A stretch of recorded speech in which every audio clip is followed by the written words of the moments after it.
अस्सलामु अलैकुम वरहमतुल्लाहि वबरकातुहू। नहाना इंसान की एक जरूरत है और आदत होना चाहिए।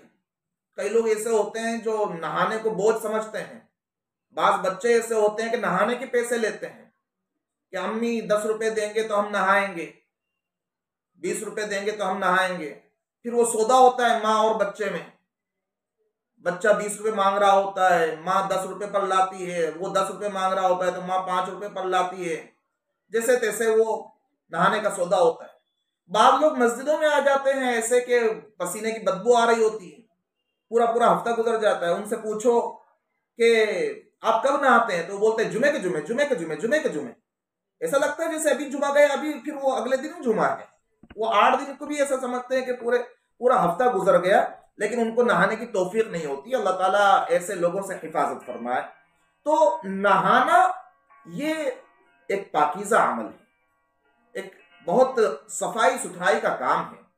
और इस्लाम साफ सुथरा मजहब है और सफाई को पसंद करता है। सफाई ईमान का एक हिस्सा है। पाक साफ रहना ये इंसान को पाक साफ आमाल पर खुद खड़ा करता है। तो नहाने में कभी इंसान के जहन में यह सवाल आता है कि भाई खड़े खड़े नहाना चाहिए या बैठकर नहाना चाहिए, और पूरे कपड़े उतार कर भी नहा सकते हैं बरहना, या कि कुछ कपड़े पहनकर नहाना चाहिए। तो ये इस तरह की जो बातें जहन में आती हैं और हमारे पास इस तरह का सवाल भी आया, तो उसके जवाब के तौर पर हम ये आपको बतला रहे हैं कि देखो, खड़े होकर भी नहा सकते हैं, बैठकर भी नहा सकते हैं। हाँ, लेकिन बेहतर है बैठकर नहाना, इसलिए कि बैठकर नहाने में इंसान का, चाहे वो मर्द हो या औरत हो, लड़का हो या लड़की हो, उसका सतर ज्यादा छुपा हुआ रहता है। और खड़े होकर नहाने में सतर ज्यादा जाहिर होता है, बदन ज्यादा जाहिर हो रहा होता है। तो इसलिए बैठकर नहाना ये बेहतर है।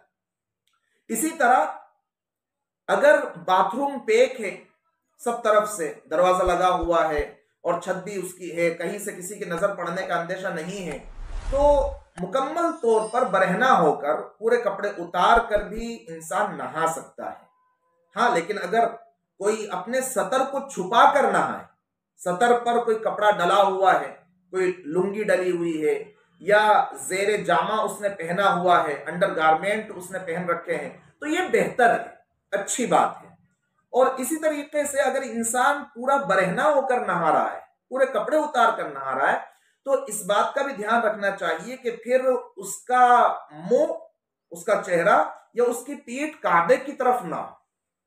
काबे का वहां पर भी गोया अदब और एहतराम मलहूज रहे, अगर मुकम्मल तौर पर बरहना होकर इंसान नहा रहा है। तो इन बातों का लिहाज रखना चाहिए खास तौर पर।